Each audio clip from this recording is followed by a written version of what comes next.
مکی زندگی کے جو 13 سال ہیں وہ تمام تر مسلمانوں کی اخلاقی تربیت کا مرحلہ تھا۔ اس تمام تر 13 سال کے دورانیے میں مسلمانوں کو مشرکین مکہ کے مقابلے میں ہتھیار اٹھانے کی اجازت نہیں تھی۔ صبر کے ساتھ ان کو مشرکین کا سامنا کرنے کا حکم تھا۔ بعض اوقات ایک روایت کا مفہوم ہے کہ ایک صحابی رسول اللہ صلی اللہ علیہ وسلم کی خدمت میں حاضر ہوئے، غالباً عبد الرحمن بن عوف رضی اللہ تعالی عنہ تھے۔ انہوں نے عرض کیا کہ جب ہم اسلام میں داخل نہیں ہوئے تھے تو یا رسول اللہ ہم بڑی عزت والے لوگ تھے، یعنی کسی کے لیے بڑا مشکل تھا کہ وہ ہماری طرف آنکھ اٹھا کر دیکھے، اور اب صورتحال بدل گئی ہے، یعنی چونکہ ہم جواب نہیں دے سکتے تو قریش کے دل میں جو چاہے وہ کر گزرتے ہیں۔ تو نبی کریم صلی اللہ علیہ وسلم نے جواب دیا جس کا مفہوم یہ ہے کہ ابھی جواب دینے کی اجازت نہیں ہے، کیونکہ ہمیں صبر کرنے کا حکم دیا گیا ہے۔ تو وہ زمانہ مسلمانوں کے صبر کا تھا،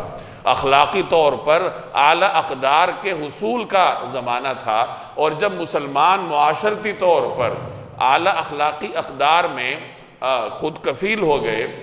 اعلیٰ اخلاقی اقدار کے حامل ہو گئے، تو اس کے بعد پھر اللہ تبارک و تعالی نے مدینہ طیبہ میں مسلمانوں کو ہتھیار اٹھانے کی اجازت دی۔ بات یہ ہے کہ اگر کوئی قوم اعلیٰ اخلاقی اقدار سے محروم ہو اور اس کو طاقت مل جائے تو پھر وہ وہی کچھ کرتی ہے جیسے کہ چنگیز خان اور اس کے جانشین اور ان کی جو تاتاری فوج تھی وہ کرتی رہی تھی۔ پھر وہ کھوپڑیوں کے مینار تعمیر کرتی ہے، پھر وہ نہ چھوٹے کو دیکھتی ہے نہ بڑے کو دیکھتی ہے، اور بے دریغ انسانی خون بہاتی رہتی ہے۔ اور اگر کوئی قوم ایسی ہو جیسے مسلمان تھے کہ پہلے ان کو اخلاقیات سکھائے گئے، پہلے انہیں تربیت دی گئی، اس کے بعد انہیں میدان جنگ میں اتارا گیا، تو مسلمانوں کے ترقی اور عروج کے زمانے میں مسلمان افواج نے جہاد کس طرح کیا ہے، کیسے دشمن کے ساتھ حسن سلوک سے کام لیا ہے، ان کے بچوں کے ساتھ، ان کی خواتین کے ساتھ، ان کے غیر مسلح افراد کے ساتھ، تو وہ بہرحال مسلمانوں کی روشن تاریخ کا ایک نمایاں باب ہے۔